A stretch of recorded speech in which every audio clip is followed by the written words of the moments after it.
Hello दोस्तों, अब हम बात करेंगे तमिलनाडु मर्केंटाइल बैंक लिमिटेड की, जिसका क्वार्टर 3 का रिजल्ट कंपनी ने डिक्लेयर कर दिया है। तो चेक करते हैं कंपनी का क्वार्टर 3 का रिजल्ट कैसा है, पर उससे पहले चेक करते हैं कंपनी के फंडामेंटल्स। अगर बात करें दोस्तों कंपनी के मार्केट कैप की, तो कंपनी का मार्केट कैप है 8028 करोड़, जो कि एक स्मॉल कैप कंपनी है। उसके बाद बात करें दोस्तों पीई रेशियो की, प्राइस टू अर्निंग रेशियो की, वो है दोस्तों 7.49। तो देखने में कंपनी की वैल्यूएशन काफी अच्छी है, पर फिर भी चेक करेंगे इसके पीयर्स के साथ कंपैरिजन में कि कंपनी की वैल्यूएशन कहां स्टैंड करती है। उसके बाद बात करें दोस्तों आरओसीई की, तो रिटर्न ऑन कैपिटल है दोस्तों यहाँ पर 6.41%, जो कि एक एवरेज आरओसीई है। उसके बाद बात करें दोस्तों आरओआईसी की, रिटर्न ऑन इन्वेस्टेड कैपिटल, वो भी है दोस्तों 6.41%, जो कि एक एवरेज आरओआईसी हम कह सकते हैं। उसके बाद बात करें दोस्तों प्रमोटर होल्डिंग की, तो प्रमोटर होल्डिंग यहाँ पर दोस्तों 0%। इसका मतलब है कि ये जो बैंक है वो मैनेजमेंट के द्वारा रन किया जा रहा है। उसके बाद बात करें दोस्तों डेट टू इक्विटी की, तो डेट टू इक्विटी है दोस्तों 6.97, जो कि देखने में लगता है काफी ज्यादा, पर एज अ बैंकिंग और फाइनेंस डेट टू इक्विटी हमेशा हैवी ही रहता है, क्योंकि कंपनी का मेनली काम ही डेट पर पैसा लेके उसको आगे डेट पर देकर उसके ऊपर इंटरेस्ट की अर्निंग करना होता है। तो यहाँ डेट टू इक्विटी कोई इशू वाली बात नहीं है। तो ओवरऑल दोस्तों बात करें अगर फंडामेंटल्स की, तो कंपनी के फंडामेंटल्स एवरेज हैं। उसके बाद दोस्तों चलते हैं कंपनी की वैल्यूएशन पर, देख लेते हैं कंपनी की वैल्यूएशन अपने सेक्टर के अदर टॉप कंपनी के साथ कहां स्टैंड करती है। अगर बात करें दोस्तों एचडीएफसी बैंक की, उसकी पी रेशियो 19.02, आईसीआईसीआई बैंक की 16.68, कोटक महिंद्रा बैंक की 20.59, वहीं तमिलनाडु मर्केंटाइल बैंक लिमिटेड की 7.49, जो कि अगर बात करें दोस्तों वैल्यूएशन की, तो अपने सेक्टर की हर एक टॉप कंपनी से कंपनी की इस टाइम वैल्यूएशन बहुत ही ज़्यादा अच्छी चल रही है। उसके बाद बात करें दोस्तों बुक वैल्यू की, तो दोस्तों यहाँ प्रीवियस ईयर का बुक वैल्यू नहीं है, पर इस ईयर की बुक वैल्यू जो है दोस्तों वो 437.53 है।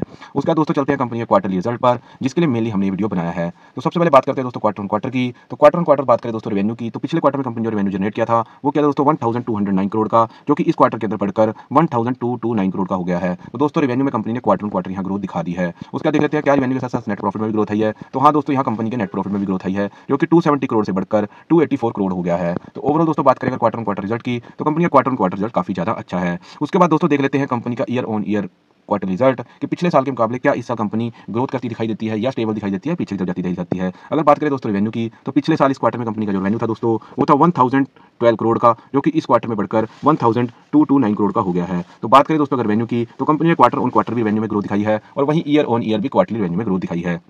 उसके बाद दोस्तों देख लेते हैं नेट प्रॉफिट, तो नेट प्रॉफिट भी दोस्तों जो पिछले साल इस क्वार्टर में था वो था दोस्तों 280 करोड़, जो कि इस क्वार्टर के अंदर बढ़कर 284 करोड़ हो गया है। तो नेट प्रॉफिट में भी दोस्तों कंपनी ने क्वार्टर ऑन क्वार्टर भी ग्रोथ दिखाई है, और ईयर ऑन ईयर भी क्वार्टरली यहाँ पर ग्रोथ दिखाई है। तो ओवरऑल अगर बात करें दोस्तों क्वार्टर 3 के नंबर्स की, जिसके लिए मेनली हमने वीडियो बनाया है, तो कंपनी का क्वार्टर 3 का रिजल्ट एक बहुत ही शानदार और बहुत ही पॉजिटिव रिजल्ट यहाँ पर कंपनी ने पेश किया है, क्योंकि कंपनी ने quarter on quarter net profit में भी ग्रोथ दिखाई है, और रेवेन्यू में भी ग्रोथ दिखाई है, year on year quarterly revenue में भी ग्रोथ दिखाई है, और नेट प्रॉफिट में भी ग्रोथ दिखाई है। तो ये एक पॉजिटिव रिजल्ट कंपनी ने यहाँ पेश किया है। उसके बाद दोस्तों चलते हैं कंपनी के कैश फ्लो पर। वैसे तो बैंकिंग में दोस्तों हमेशा ही कैश फ्लो नेगेटिव रहता है, क्योंकि कंपनी का मेनली काम ही जो होता है वो कैश को आउटफ्लो कर उसके ऊपर इंटरेस्ट कमाना होता है, और पीछे से डेट लेना होता है। तो उस वजह से डेट टू इक्विटी रेशियो भी हमेशा ज़्यादा बनी रहती है, और कैश फ्लो भी हमेशा आउटसोर्स होने की वजह से आउटफ्लो होने की वजह से बुक्स के अंदर कैश फ्लो नेगेटिव रहता है। तो यहाँ भी दोस्तों कैश फ्लो ऑपरेटिंग एक्टिविटी हम देखें तो मार्च 2023 के बाद नेगेटिव 1270 करोड़ चल रहा है, पर फिर भी कोई इशू वाली बात नहीं है। बैंकिंग और फाइनेंस में हमेशा ही मैक्सिमम तरह से कैश फ्लो हमेशा नेगेटिव रहता है। उसके बाद दोस्तों चलते हैं कंपनी की प्रमोटर होल्डिंग पर। अगर दोस्तों बात करें यहाँ प्रमोटर होल्डिंग की, तो कंपनी का कोई भी प्रमोटर होल्डिंग यहाँ पर नहीं है।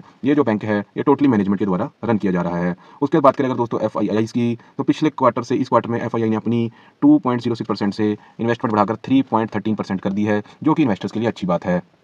ओवरऑल अगर बात करें दोस्तों कंपनी के फंडामेंटल्स की, तो फंडामेंटल्स कंपनी के एवरेज हैं। उसके बाद बात करें दोस्तों वैल्यूएशन की, वैल्यूएशन दोस्तों कंपनी की काफ़ी ज़्यादा शानदार है। उसके बाद बात करें दोस्तों बुक वैल्यू की, तो पिछले ईयर के मुकाबले पिछले साल के मुकाबले हमारे पास कंपैरिजन के लिए बुक वैल्यू नहीं है। उसके बाद बात करें दोस्तों कंपनी के क्वार्टर 3 नंबर्स की, तो क्वार्टर 3 का रिजल्ट जिसके लिए मेनली हमने वीडियो बनाया है वो काफ़ी ज़्यादा पॉजिटिव यहाँ पर रहा है, क्योंकि कंपनी ने क्वार्टर ऑन क्वार्टर भी रेवेन्यू में ग्रोथ दिखाई है, ईयर ऑन ईयर भी क्वार्टरली रेवेन्यू में ग्रोथ दिखाई है, ईयर ऑन ईयर भी नेट प्रॉफिट में ग्रोथ दिखाई है, और क्वार्टर ऑन क्वार्टर भी नेट प्रॉफिट में ग्रोथ दिखाई है। उसके बाद बात करें दोस्तों कैश फ्लो की, तो कैश फ्लो दोस्तों यहाँ कंपनी का नेगेटिव है, पर बैंकिंग और फाइनेंस कंपनीज के लिए कोई नेगेटिव कैश फ्लो की दिक्कत नहीं है। उसके बाद बात करें दोस्तों प्रमोटर होल्डिंग की, तो यहाँ पर किसी भी तरह से प्रमोटर की होल्डिंग नहीं है। यहाँ पर जो ये बैंक है ये टोटली मैनेजमेंट के द्वारा रन किया जा रहा है। तो दोस्तों ये था मेरा analysis Tamil Nadu mercantile bank limited का क्वार्टर 3 रिजल्ट का। बाकी आपको मेरी वीडियो कैसी लगी आप हमें कमेंट सेक्शन में बता सकते हैं। अगर आपको मेरी वीडियो अच्छी लगी तो मेरी वीडियो को लाइक करें, और आगे भी आप फ्यूचर के अंदर क्वार्टरली रिजल्ट का डिटेल एनालिसिस देखना चाहते हैं तो मेरे चैनल को सब्सक्राइब करें। Thank you very much.